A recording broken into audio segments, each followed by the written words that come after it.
ছোট্ট একটা গ্রামে ছোট্ট একটা কুঁড়ে ঘর ছিল।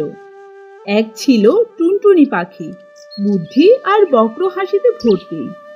বাসা বানিয়ে থাকতো সে এক বেগুন গাছের ডালে। সাথে তার থাকতো ছোট্ট ছোট্ট তিনটি ছানা। তার পাশেই বাস করত একটি লোভী বিড়াল। সে শুধু টুনটুনির বাচ্চাগুলোকে খাওয়ার কথা ভাবতো।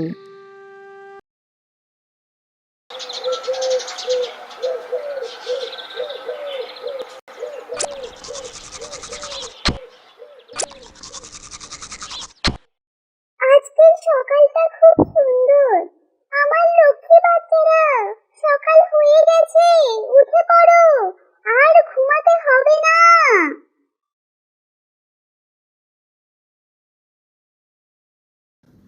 আহা, কি মিষ্টি গলা!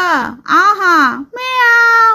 আর মাংস খেতে কত না ভালো লাগবে! ইস, ভাবতেই ভালো লাগে। একবার যদি হাতে পাই! ইস, তিনটে বাচ্চা!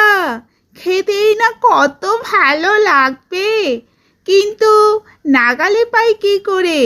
এত উপরে পাখির বাসা, নিচে আনবো কি করে? কি যে এই গো মহারানী, সকাল সকাল গালে হাত দিয়ে কি ভাবছো? কিচ্ছু না তো, এমনি গো। তা ভালো, বেশি ভাবলে কষ্ট আরো বেড়ে যাবে। কষ্ট? কিসের কষ্ট? আমার তো কোনো কষ্ট নেই। তা ভালো, কষ্ট না থাকলেই ভালো।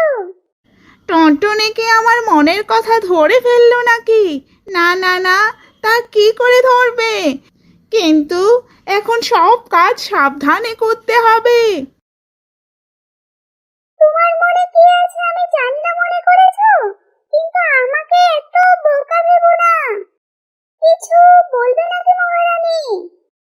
না, বলছিলাম সারাদিন তো তুমি বাসায় বসে থাকো, এতে কি তোমার ভালো লাগে?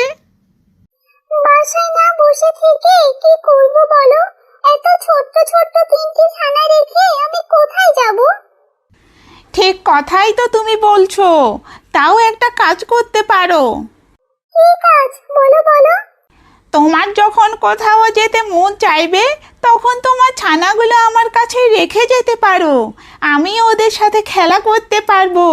এতে তোমারও একটু শখ মিটবে, কি বলো? তুমি তো এটাই চাও। ফিরে এসে দেখবো আমার ছানাগুলো তুমি খেয়ে সাবার করে ফেলেছো। শেষমেশ মনের কথাটা বলেই ফেললে, বিটা পাজি। কে ভাবছো টুনি? না, কিছু না।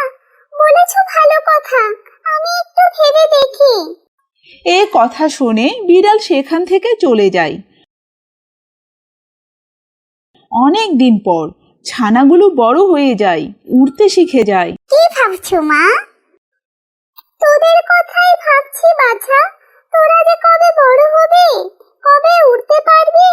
তোরা উড়তে পারলে আমি একটু শান্তি পাই। আমরা তো বড় হয়ে গেছি, কি সুন্দর ডানা হয়েছে দেখো। আমরা তো উড়তে পারি, দেখবে, এই দেখো।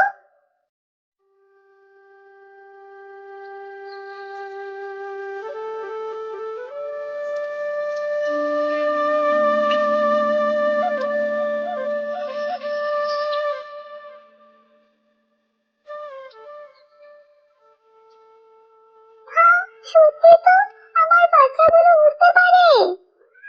আজ বিড়াল আসুক, বিড়ালকে একটা উচিত শিক্ষা দেব। তারপর টুনটুনি বিড়ালকে তার বাসার পাথরটা ছুঁড়ে মারে। এতে বিড়াল আঘাত পেয়ে পালিয়ে যায়।